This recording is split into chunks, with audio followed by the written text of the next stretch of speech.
Pernahkah kamu merasa dunia ini bukan seperti yang terlihat? Kita dibesarkan untuk percaya bahwa kita bebas memilih. Tapi setiap pilihan ternyata sudah disusun, sudah diarahkan, sudah ditentukan. Dari makanan yang kamu makan, berita yang kamu tonton, hingga gaya hidup yang kamu pikir itu kehendakmu, semuanya dibentuk oleh sistem. Sistem itu tidak terlihat.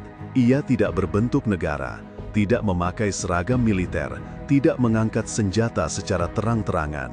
Tapi, ia lebih berbahaya dari penjajah manapun. Dunia hari ini hanya tampak seperti panggung sandiwara.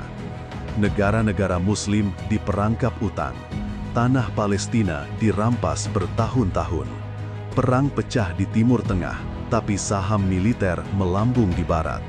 Semua ini kebetulan, atau memang ada tangan tersembunyi yang mengatur semuanya? Ada elit, ada kekuatan lama, ada ideologi tua yang kini berwujud modern. Mereka yang mengatur uang dunia tanpa dicetak oleh negara. Mereka yang menentukan siapa yang disebut teroris dan siapa pahlawan. Mereka yang bisa membungkam kebenaran hanya dengan satu berita viral. Dan sejak 1400 tahun yang lalu, Rasulullah Shallallahu Alaihi Wasallam telah memperingatkan kita akan sebuah fitnah besar, Dajjal. Tidak ada satupun fitnah yang lebih besar sejak penciptaan Adam sampai hari kiamat selain Dajjal. HR Muslim. Apakah kita sedang hidup di masa sebelum kemunculannya, atau justru sedang hidup di dalam sistemnya? Inilah pertanyaan yang harus dijawab. Siapa penguasa dunia sesungguhnya? Apakah mereka yang kita lihat di layar, atau yang tidak pernah diberitakan? Dan bagaimana Islam menuntun kita menghadapi semua ini? Karena jika kita salah mengenal musuh, maka kita salah menyiapkan perlawanan. Dan jika kita salah paham tentang siapa penguasa sejati, kita akan menyembah dunia, bukan Tuhan yang menciptakannya. Dajjal, nama ini menggetarkan. Ia bukan sekadar tokoh dalam kisah akhir zaman. Ia adalah simbol terbesar dari penyesatan. Dalam banyak hadis sahih, Rasulullah Shallallahu Alaihi Wasallam menggambarkan Dajjal sebagai makhluk nyata. Ia bermata satu, tertulis kafir di dahinya. Ia datang membawa surga dan neraka, tapi terbalik. Sesungguhnya, tidak ada fitnah yang lebih besar daripada Dajjal, hadits Muslim.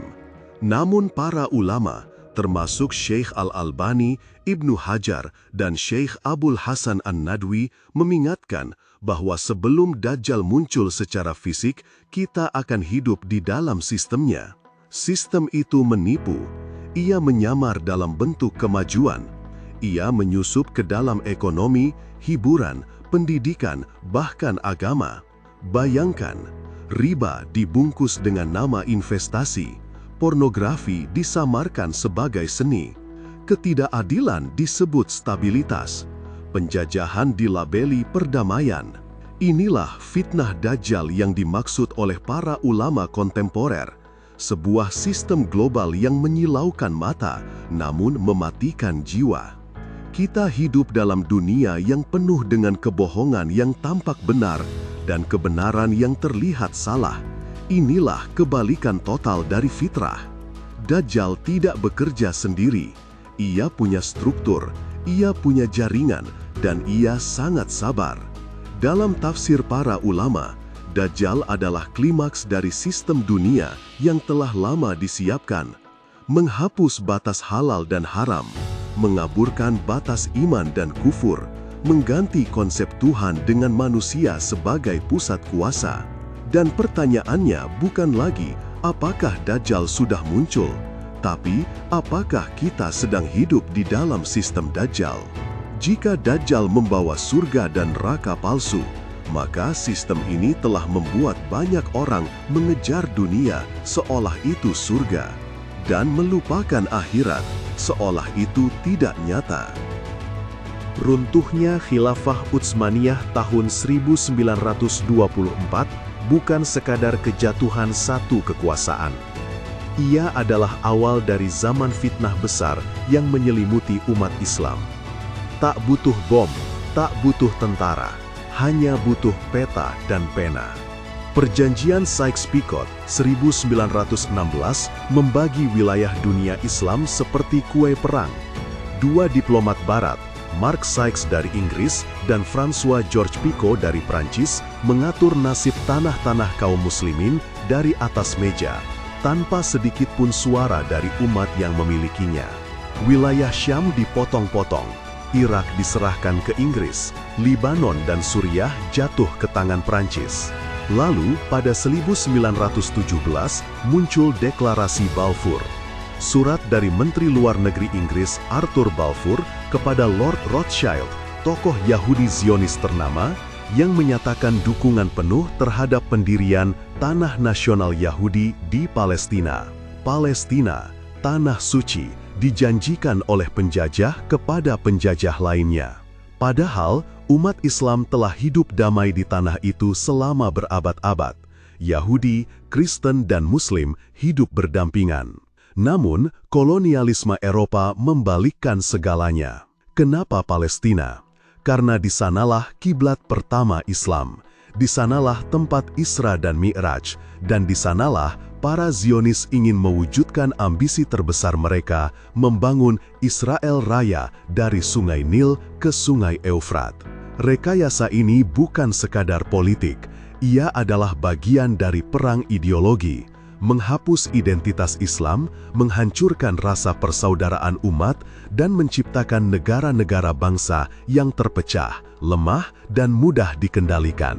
Umat Islam dijadikan objek eksperimen geopolitik, dibagi berdasarkan bahasa, etnis, dan batas palsu yang tidak pernah Allah tetapkan. Inilah fitnah zaman modern, penjajahan yang tidak hanya merampas tanah, tapi juga identitas dan kesadaran. Dan Palestina menjadi simbol dari semuanya. Penjajahan, perlawanan, dan konspirasi global yang menyatu antara politik, agama, dan ekonomi. Fitnah yang hanya bisa dihadapi jika kita kembali kepada satu identitas, Islam. Kekuasaan hari ini tak lagi berbasis senjata. Ia berada di balik layar, dalam bentuk angka, dalam sistem yang nyaris tak terlihat, ekonomi global. Setelah Perang Dunia II, lahirlah Perjanjian Bretton Woods tahun 1944. Amerika Serikat, yang keluar sebagai pemenang perang, menetapkan bahwa mata uang dunia adalah dolar, dan dolar dijamin oleh emas. Namun, pada tahun 1971, Presiden Richard Nixon secara sepihak mencabut kaitan dolar dengan emas. Sejak saat itu, dunia memasuki era fiat money, uang tanpa nilai intrinsik, hanya berdasarkan kepercayaan. Artinya, hanya satu negara di dunia yang boleh mencetak uang tanpa cadangan, Amerika Serikat. Dan siapa yang mencetak dolar? Federal Reserve, bukan lembaga pemerintah, tapi bank swasta. Bayangkan, satu kelompok elit keuangan memiliki hak mencetak uang dari udara, kemudian meminjamkannya ke negara-negara lain dengan bunga. Lalu, muncul lembaga-lembaga seperti IMF dan World Bank yang katanya membantu negara berkembang, padahal memaksa mereka masuk ke dalam jebakan utang. Afrika, Amerika Latin, bahkan negara-negara Muslim tertunduk oleh utang yang tak pernah bisa lunas. Dalam Islam, riba adalah dosa besar.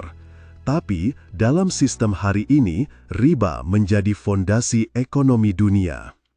Allah menghalalkan jual beli dan mengharamkan riba. QS Al-Baqarah 275. Namun, sistem ini menjadikan riba sebagai instrumen kontrol.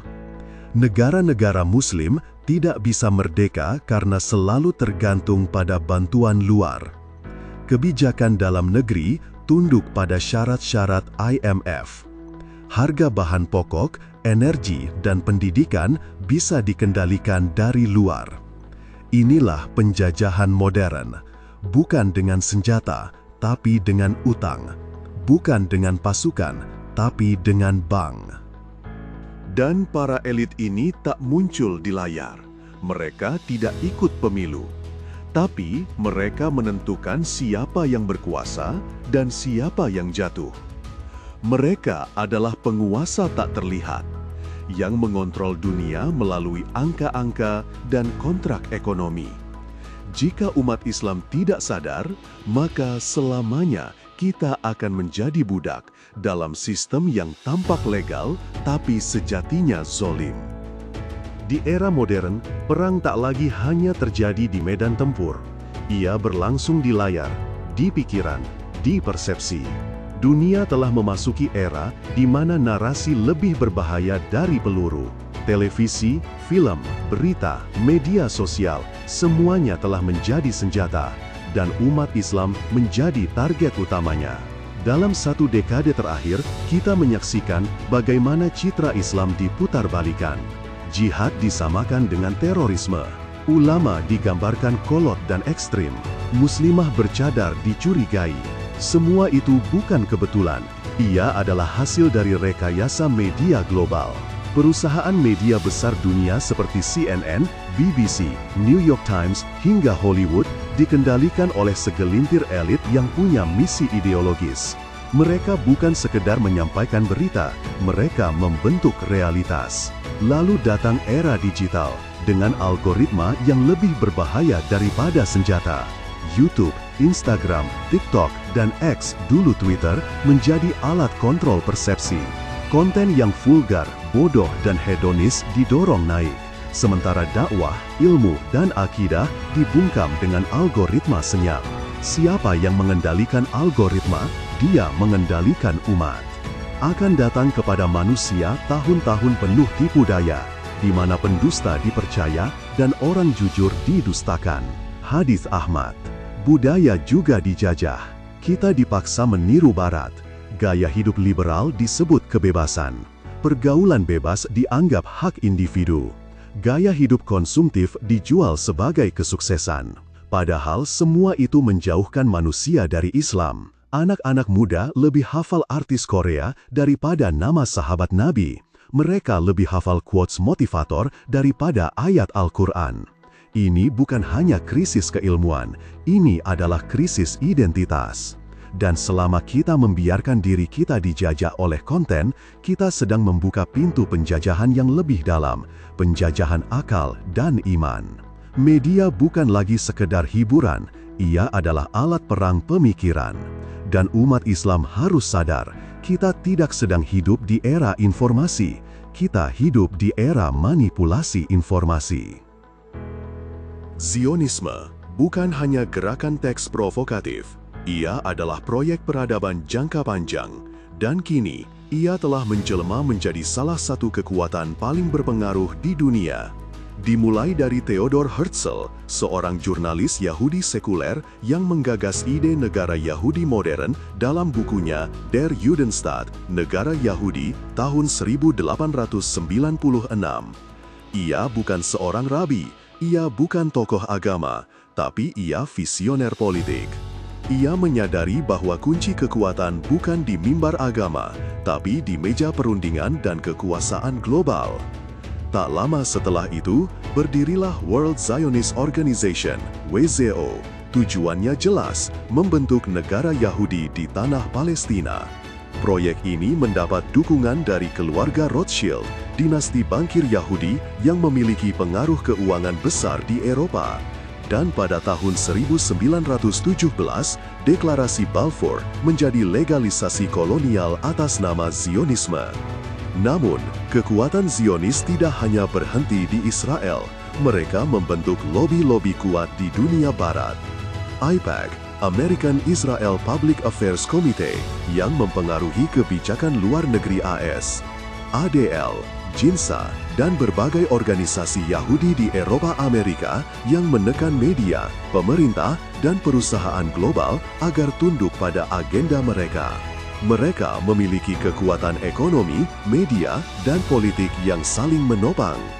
Mereka saling tolong-menolong dalam dosa dan permusuhan. Quran Surah Al-Ma'idah ayat 2. Apa yang mereka lakukan? Menjustifikasi kekerasan Israel atas nama pertahanan diri, mengontrol narasi Palestina di media dunia, menyerang siapapun yang mengkritik Israel sebagai antisemit. Zionisme telah mengubah agama menjadi alat politik. Padahal, banyak Yahudi Ortodoks menolak Zionisme karena bertentangan dengan ajaran Taurat. Namun, suara mereka dibungkam. Tujuan utama Zionisme bukan hanya tanah, tapi dominasi global melalui kontrol atas sumber daya, keuangan, informasi, dan kebijakan dunia.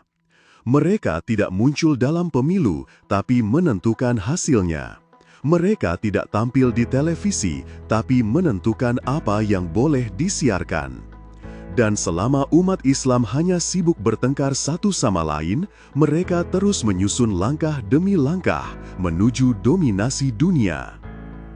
Amerika Serikat disebut sebagai negara adidaya, tapi apakah ia benar-benar berkuasa atau hanya alat dari kekuatan yang lebih tinggi? Pasca Perang Dunia Kedua, Amerika membentuk aliansi militer, NATO. Ia membangun ratusan pangkalan militer di seluruh dunia, termasuk di Timur Tengah. Klaimnya menjaga perdamaian global. Realitanya menjadi polisi dunia dengan senjata dan veto. Negara-negara Muslim yang kaya minyak seperti Irak, Libya, dan Suriah menjadi sasaran. Dengan dalih demokrasi dan perang melawan teror, mereka menginvasi, menjatuhkan rezim, dan membangun pemerintahan boneka. Tapi siapa yang diuntungkan? Setiap kali ada perang, perusahaan minyak Amerika meraup untung. Industri senjata seperti Lockheed Martin dan Raytheon melambung, dan Israel merasa lebih aman karena musuh-musuhnya dilemahkan. Ini bukan teori konspirasi, ini adalah kapitalisme konflik. Mereka ciptakan musuh, biayai perang, dan jual solusinya. Amerika bukan sekedar negara, ia adalah mesin militer industrial yang digerakkan oleh uang dan agenda geopolitik. Telah nampak kerusakan di darat dan di laut akibat ulah tangan manusia. Quran Surah Ar-Rum ayat 41. Amerika memainkan dua wajah. Di satu sisi, mempromosikan HAM dan demokrasi. Di sisi lain, mendukung kudeta dan penjajahan di dunia Islam. Ia membiayai militer Israel hingga lebih dari $3 miliar per tahun, mendukung rezim-rezim diktator jika mereka sejalan, menjatuhkan pemerintahan Islam jika mereka mandiri. Dan ironisnya, banyak pemimpin Muslim tunduk karena takut atau karena utang luar negeri. Amerika bukan penguasa sejati, ia adalah alat sistem. Mesin besar yang digerakkan oleh elit global, Zionis, dan para kapitalis dunia. Umat Islam harus paham, musuh kita bukan bangsa atau ras, tapi ideologi dan sistem yang menjajah dengan cara modern. Di balik kekacauan dunia modern, ada kekuatan ideologis yang lebih tua dari Amerika. Sebuah jaringan lintas negara, lintas agama, bahkan lintas generasi. Freemasonry. Freemason bukan sekadar klub rahasia, ia adalah simbol perlawanan terhadap wahyu, terhadap syariat, terhadap semua yang suci. Mereka mengusung satu agenda besar, membangun peradaban tanpa Tuhan. Dibentuk pada abad ke-18, Freemasonry menggabungkan pemikiran filsuf ateis Eropa dengan ritual pagan kuno. Mereka menolak kebenaran mutlak. Semua agama dianggap sama, semua nilai bisa dinegosiasi. Tujuan akhirnya adalah sekularisme total. Agama dibatasi di masjid, gereja, sinagog. Hukum harus bebas dari wahyu. Kebenaran diganti dengan opini mayoritas. Freemason masuk ke banyak institusi, universitas elit, partai politik, lembaga HAM internasional, bahkan badan PBB. Mereka tidak perlu kursi presiden, cukup membentuk cara berpikir para pemimpin. Dan hasilnya kini kita lihat.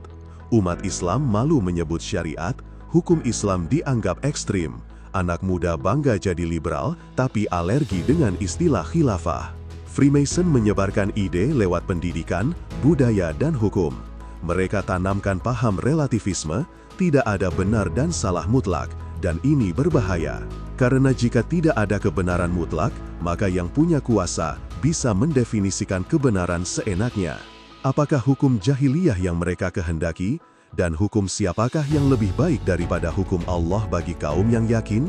Quran Surat Al-Ma'idah ayat 50. Freemasonry tidak selalu memakai simbol mata satu atau piramida. Kadang mereka hanya tampil sebagai aktivis HAM, pegiat pendidikan, atau penulis bestseller. Tapi ideologinya jelas, menyingkirkan Allah dari peradaban.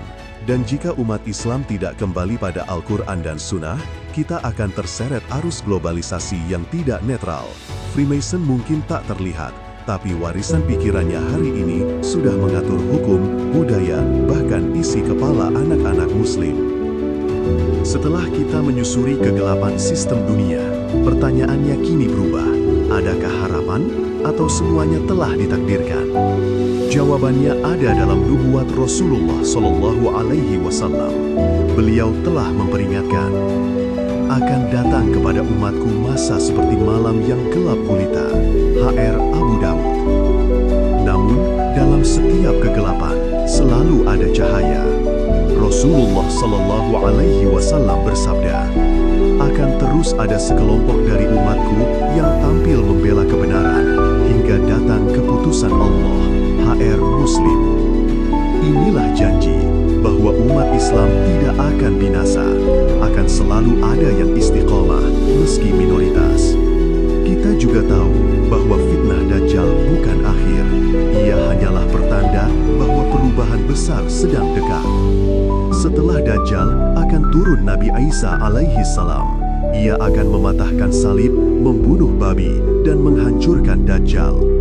Kemudian akan datang masa aman, serigala akan hidup bersama kambing, anak bermain dengan ular tanpa takut. HR Ibnu Majah. Dan sebelum itu akan bangkit seorang pemimpin dari Madinah, Imam Mahdi, pemimpin adil yang akan menyatukan umat Islam dan menegakkan keadilan global. Kita belum tahu, tapi tanda-tandanya semakin nyata. Fitnah tersebar, umat tercerai-berai, sistem global makin solid. Namun, Allah tidak akan membiarkan kebatilan menang selamanya. Dan katakanlah, telah datang kebenaran, dan lenyaplah kebatilan. Sesungguhnya kebatilan itu pasti lenyap. HR Al-Isra 81. Harapan umat bukan pada teknologi, bukan pada sistem barat, tapi pada kembali ke Islam secara kafah.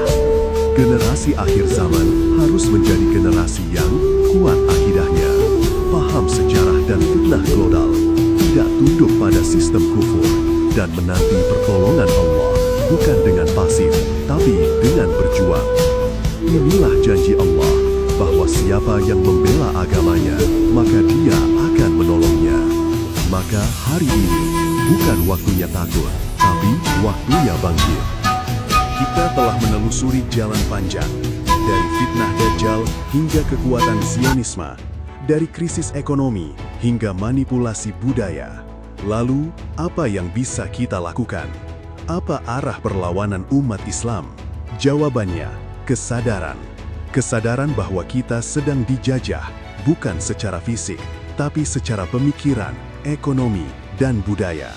Dan kesadaran adalah langkah pertama menuju perubahan. Sesungguhnya, Allah tidak akan mengubah keadaan suatu kaum, hingga mereka mengubah keadaan yang ada pada diri mereka sendiri. Quran Surat Ar-Ra'd ayat 11. Perlawanan tidak selalu dalam bentuk senjata, tapi dimulai dari menghidupkan ilmu, mempelajari Islam dari sumbernya, bukan dari narasi musuh, menguatkan akidah, agar kita tidak terombang-ambing oleh arus global, membina keluarga Muslim yang sadar, karena keluarga adalah benteng pertama melawan ideologi asing, menguasai teknologi dan media, karena medan perang hari ini ada di layar, bukan di parit. Jangan menunggu Imam Mahdi untuk berubah, jadilah bagian dari generasi yang layak menyambutnya. Bangkitkan ekonomi umat, dukung produk sesama Muslim, lawan sistem riba. Sebarkan kebenaran dengan lisan dan tulisan. Di akhir zaman, setiap Muslim punya peran. Kita bukan penonton sejarah, kita adalah pelaku. Dan bagi yang memilih diam, mereka akan diseret arus. Tapi bagi yang sadar dan berani, akan Allah beri tempat terhormat dalam barisan pejuang akhir zaman. Dan siapakah yang lebih baik perkataannya daripada orang yang menyeru kepada Allah, mengerjakan amal saleh, dan berkata, "Sesungguhnya aku termasuk orang-orang yang berserah diri." Quran Surat Fussilat ayat 33. Inilah medan pertempuran kita, bukan di senjata, tapi di kesadaran, bukan di jalan, tapi di hati dan pikiran. Dan saat kita semua bangun dari tidur panjang ini, dunia akan tahu bahwa Islam bukan hanya agama ibadah, tapi sistem hidup yang membebaskan. Kesatria itu bukan yang membawa pedang, tapi yang membawa cahaya di tengah gelapnya zaman. Dan kamu, saudaraku, adalah bagian dari kebangkitan itu.